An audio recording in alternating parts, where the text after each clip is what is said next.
Hey everyone, welcome back to my channel. Thank you so much for joining me for today's video. If you're new, my name is Brianna. Welcome to Simply Social Work.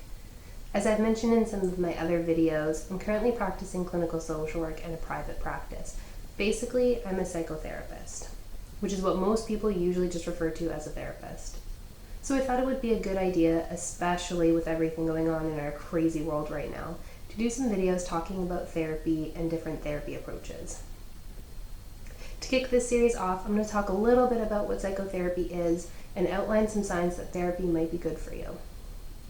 Mental health is something that continues to carry stereotypes and stigmas, and the problem with this is that every single one of us has mental health. Yes, even you. We may struggle sometimes or have a mental health disorder, but all of us has mental health. It's the exact same as our physical health. Sometimes we get sick or struggle to have good health or healthy habits, but we all have health.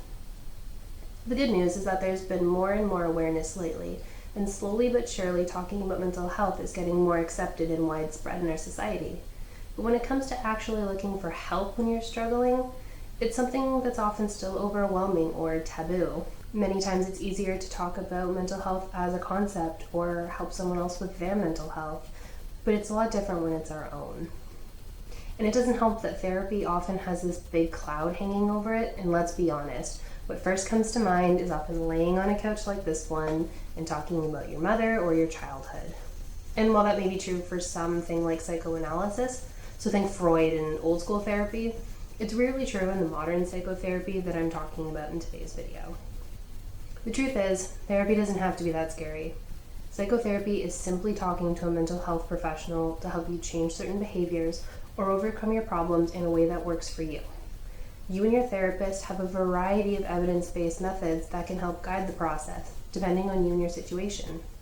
Methodologies such as cognitive behavior therapy, or CBT, dialectical behavior therapy, DBT, rapid eye movement therapy, narrative therapy, positive psychology. The list honestly goes on, and I could spend all day listing the different approaches.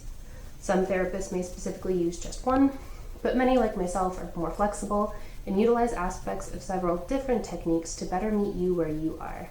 That approach is often called integrative or holistic. And it's important to note that therapy is not always pleasant. Hopefully, you leave some of your sessions feeling motivated, optimistic, happy, lighter, and that's really important. But good therapy doesn't always make you feel good, either in the moment or shortly after. Good therapy can be uncomfortable and difficult, but that does not mean that it isn't right for you or beneficial or something you should look into. Changing your thoughts and behaviors is hard work. Healing from trauma isn't always a walk in the park. A good therapist will push you at times, and in order to get the most out of your therapy, you have to be ready and willing to participate in every aspect of the process, discomfort and all. So how do you know when you might need therapy? There's a few questions to ask yourself, and if the answer to any of them is yes, then maybe you should consider it.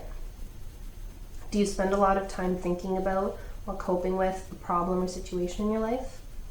Are you often struggling with low mood or a loss of interest in things you used to enjoy?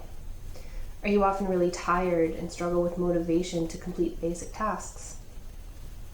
Has something you've been dealing with negatively affected your school, work, or relationships? And therapy can also be beneficial for you if you struggle with anxiety, depression, or anger. Therapy can help you work through grief if you have just experienced a loss. If you have recently experienced a trauma or are struggling years after one, then therapy could potentially help you to address it and finally heal. If your coping mechanisms aren't working for you the way they used to, or you're experiencing communication breakdowns, or you've just experienced something life-changing, or even if you just want to strengthen your current well-being, therapy might be for you. So if you are struggling and you want to heal, maybe you could benefit from some psychotherapy. If you want a chance to talk to your potential therapist and get a feel for them, most practices give you the chance to have a quick consult before you commit to an actual session. If there are financial barriers, ask a practice about their pro bono policies or if they operate on a sliding scale. Or if you have insurance or a benefits package, see if they offer any coverage for psychotherapy. Many at least offer partial coverage. Here in Canada, there are some services that are covered by the government, although they do have wait lists, so be sure to check with your doctor or local resources in your area. So I really hope this video was helpful to you. If it was, be sure to give it a like.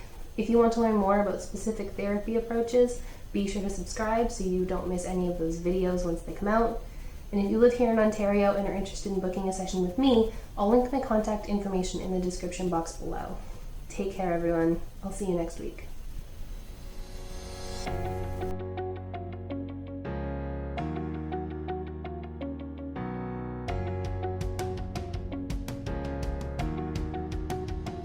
To kick this series off, I'm going to talk about a little bit that